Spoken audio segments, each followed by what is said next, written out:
Hello, my name is Sam Pirozzolo, and once again you're with Right Bites TV. And tonight we're going to be discussing a big hornet's nest here on Staten Island that has been reported by New York One. It includes the alleged involvement of Richard Luthman, a Staten Island attorney, Joe Borelli, a Staten Island city councilman, and Ron Castorina, a Staten Island assemblyman.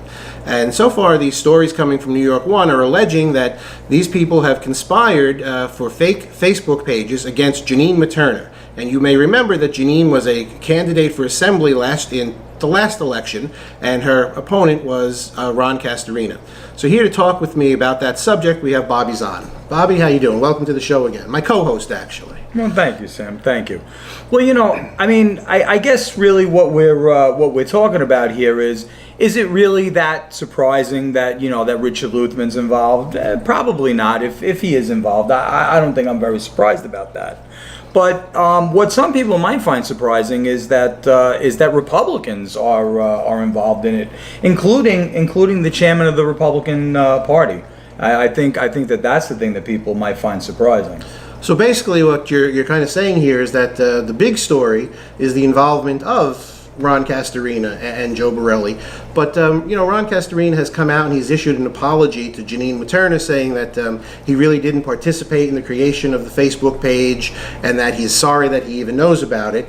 And Joe Borelli, Councilman Joe Borelli, went to the Staten Island Advance, and it was a rather unusual article they wrote, but, he agreed to show them something online that they agreed really not to discuss. But it was to show his requesting for Richard Luthman not to continue with this Facebook process.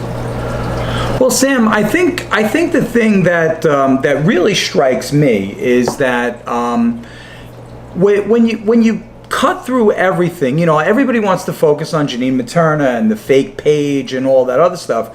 But what really struck me was that how upset Ron Castorina was that somebody actually dared to primary him.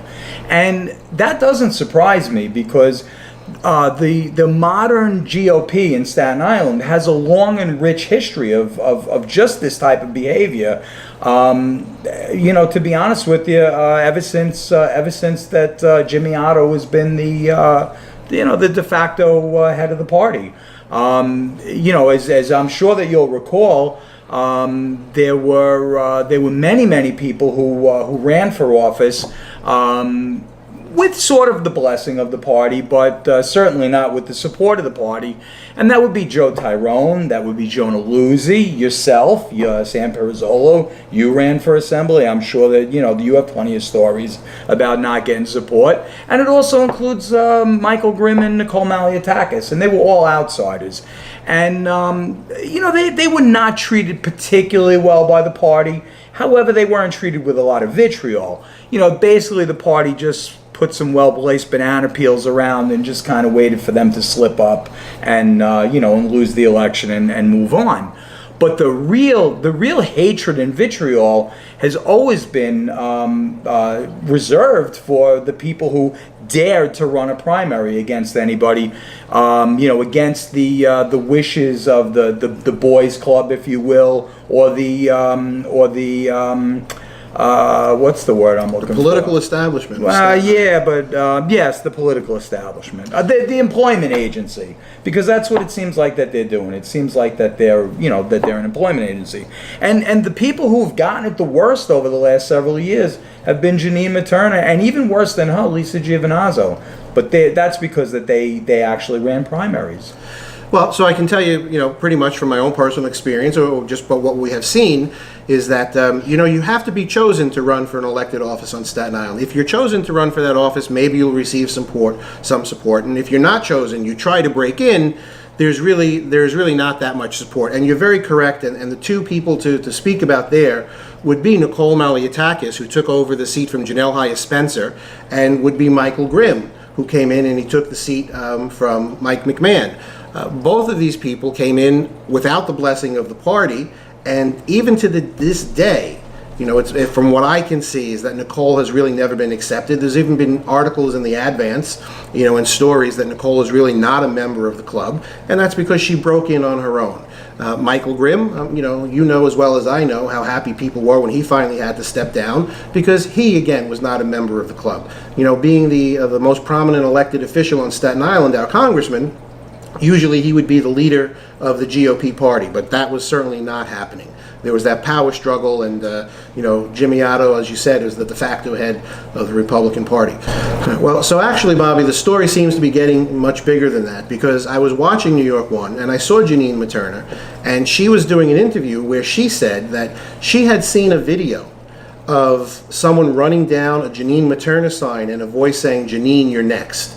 In addition to that, she said she saw photographs of her dead body, alleged dead body being spoofed, being disposed of, and that there were photographs of people making fun of her genitalia.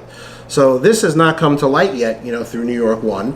But the way Janine was talking, it does seem that there is more to come to the surface. No, I agree. I mean, it's a little bit hard to talk about that part of the story right now because, as you said, we don't really know all the facts.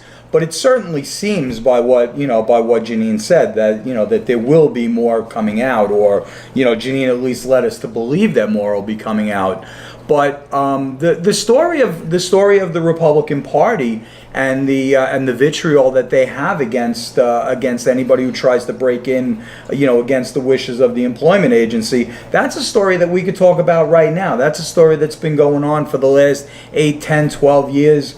Maybe more. I mean, I'm not really sure. I mean, you don't even have to scratch the surface that hard or look that far back in the history books. But if you look at every single elected official we have on Staten Island, they worked for or were chief of staff of a previous elected official, who was on Staten Island. And that goes with Borough President Jimmy Otto, was with John Fusco. Joe Borelli was with Vinnie Ignizio. The newcomer really kind of seems to be Ron Castorina. But then again, he was walked into that with Joe Borelli and, one-time Councilman Vincent Ignizio. So everywhere across the board, anybody who's an elected official on Staten Island has already worked for the party or their party, and they filled the seat.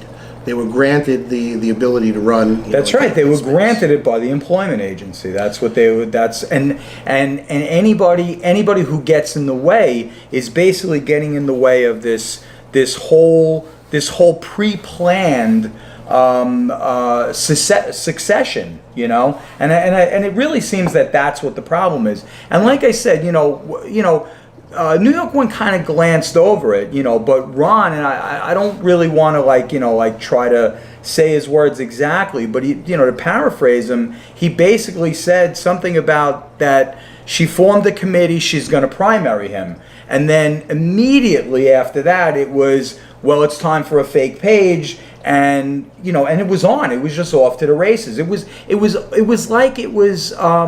just Ron was just playing along with the with the norms in the Republican Party, and I find that a problem. In fact, I find it to be such a problem. It was one of the reasons why I left the Republican Party and became a conservative. So one of the most difficult statements that I think you'll probably agree with me that we've seen so far came from Councilman Joe Borelli on a snap on a picture of this Facebook page, was that said, we saw the picture, we all loved it and thought it was great, but it might bring sympathy, to Janine Materna. So the question that you've asked and I've asked and a lot of people have asked is, who is the we all loved the photograph? And that's basically what you're saying, is that there is a systemic problem within the Staten Island Republican Party, is that everyone is kind of together and they collude, together with for people and against people. That's right. And there's the question of who was the we, and there was the question of, Joe Borelli had said that he had tried to stop it. Well, did he try to stop it before he laughed about it and thought it was great? Or did he think it was great and then tried to stop it? I mean, I don't know, and again, I'm a little bit uncomfortable talking about this because, and I'm sure that we will have plenty of time to talk about this because, it does seem like that there is more to come. we're stuck in a weekend right before Labor Day, so I'm sure whatever else is out there is not, going to be forthcoming anytime soon. So I'm friendly with both Ron Castorina and Joe Borelli, and I would certainly love to give them the benefit of the doubt, and I'm sorry to see this involvement so far. But one of the other things that Janine Materna was calling for was for Ron Castorina to step down as the chairman of the Republican Party and to step down from his assembly seat.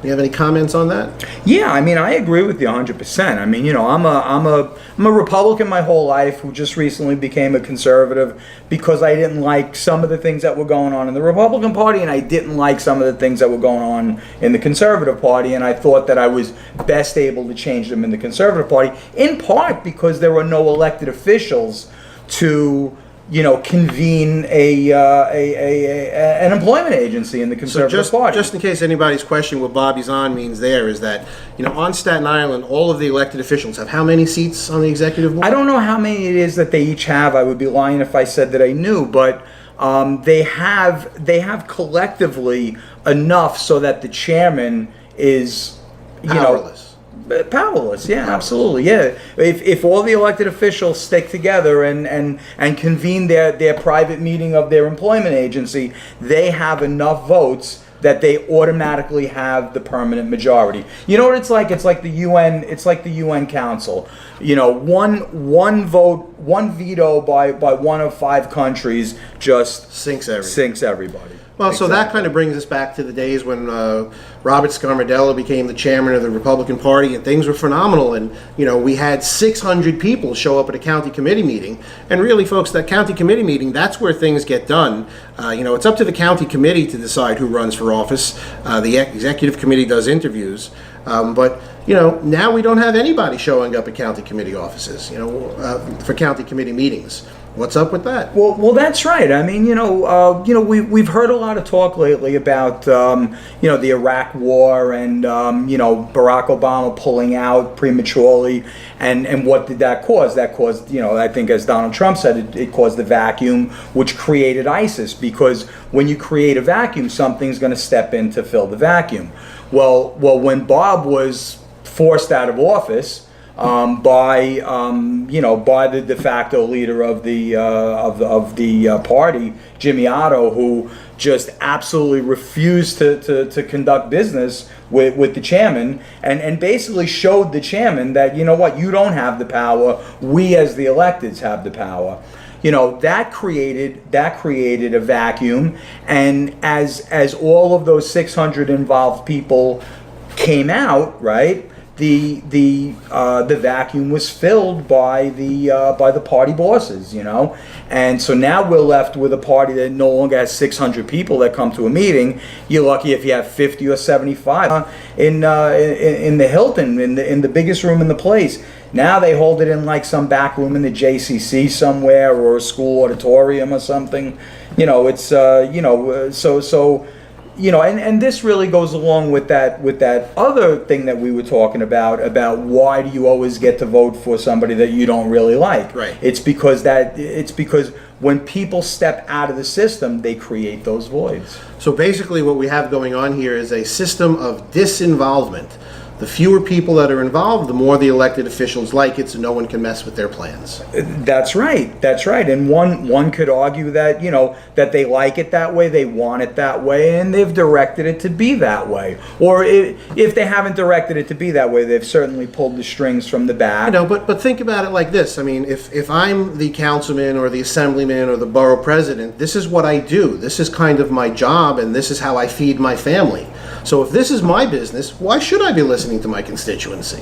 Well, I mean, that's I don't even know where to go with that question. Why should I be listening to my constituency? But you're right, though. You're right. It's not the way that the founders envisioned it. The founders envisioned it that we would have citizen legislators. People who would leave their businesses or their jobs for a couple of years, go serve a couple of years, and then leave. Not people who figure out how to get around term limits and, I have term limits, but we could say, we could pass a law that I could serve one more term, and then when I'm done with that, I'll go to this position, and then when I'm done with that, I'll go to that. I'll become a judge when all's said and done, or or I'll spend 20 or 30 years in, I'll start off in Borough Hall, and then, I'll become a district attorney. And you know what? I've kind of maxed out my city pension, so now it's time for me to try my hand at, a couple of years in the federal pension system. It was never really designed to be that way, but that is what it is, and that's what you're going to get. That is the way it is today. Career politicians. That's right. Starting at 30 years old. No, it's not starting at 30 years old. It's starting at 15 years old, as they're hanging around the clubhouses, and they go to college, they come out, they get a job as a lowly staffer, they work their way up to chief of staff, and then they all hang around in the bullpen fighting for who's going to be the next AAA player to get called up to the big show. So let's just, as an example, and we're not saying this is going to happen, we certainly hope that this does not happen, but let's just say these two seats are vacated, right? Mm-hmm. We do have a new assembly, an empty assembly seat and an empty city council seat, which is just what you were talking about. Who's on the bench to take these seats? How do you think we're going to choose our next candidates to fill these two seats? God forbid they're vacated. Well, whoever's left at the employment agency will make that. They'll make that decision. But I think that brings up another issue. Like you, I like Ron Castorina. I really do. I very much like the guy. I consider him a friend. I hope he still considers me a friend after this, but I do. I consider the guy a friend, and I don't want to see anything bad happen to him. But I just simply don't see how he survives as a party chair, at least, right? I mean, this is a borough where the last time we had state elections, we have 2 senators and 4 assembly people. It's 1 Democrat senator, 1 Republican senator, and 2 and 2 in the assembly. And every single one of those 6 races ran unopposed. You can't tell me that happened by accident. Actually, I can tell you how that happened, since I ran for one of those seats.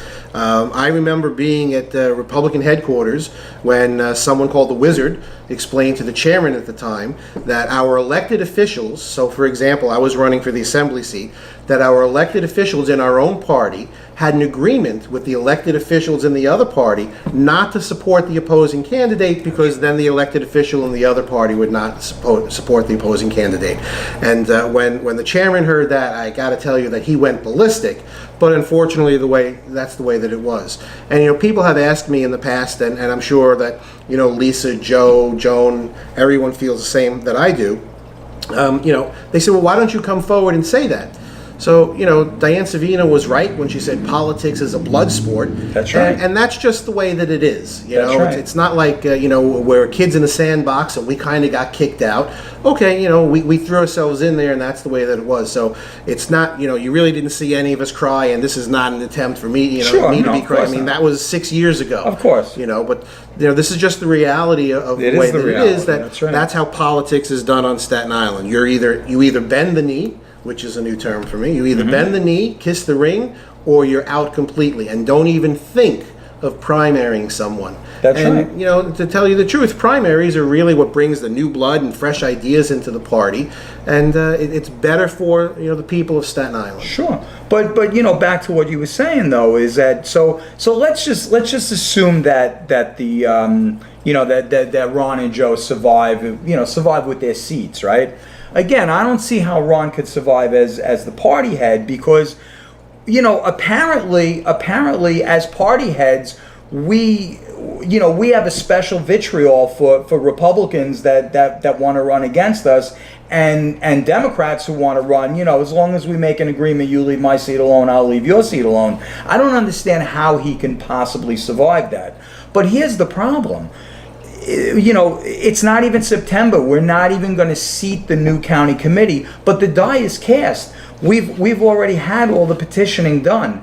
There's no chance for that employment agency to be put in check by a new group of people that are coming in who say, I've had enough of this. So whoever picks the next chairman will be the same people who picked the last chairman, and they're not going to pick any kind of chairman that's any kind of different than what they picked. They're going to pick people who are going to go along lockstep with this. You don't dare to primary, the people that the employment agency have decreed are the next ones to be employed. So do you think we've seen that recently with the Republican Party and Ron Castorina when Michael Grimm, there was the vibrations out there that Michael Grimm wanted to run again, and Ron Castorina went on New York One and even had an article in the Advance that the elected officials on Staten Island were rallying around Dan Donovan. And they were sending a message, to quote Mr. Castorina exactly, was, we're sending a message, to not just to Michael Grimm, but to all the voters. This is who we support, and that's who you need to support too. Right. Well, I mean, I'm sure that had something to do with it. Although Ron did say that what was the terminology that he used? He said that the full arsenal. The full arsenal, the winning arsenal would be, behind Dan Donovan. Now, I just hope that doesn't include that they're planning on making fake Facebook pages against Michael Grimm. I mean, I really hope that it doesn't have anything to do with that. But yeah, I mean, look, like I said, the meeting has already happened in the Bilderberg meeting has already happened, and Dan is not a young man. He's probably only going to be in Congress for 1 or 2 years.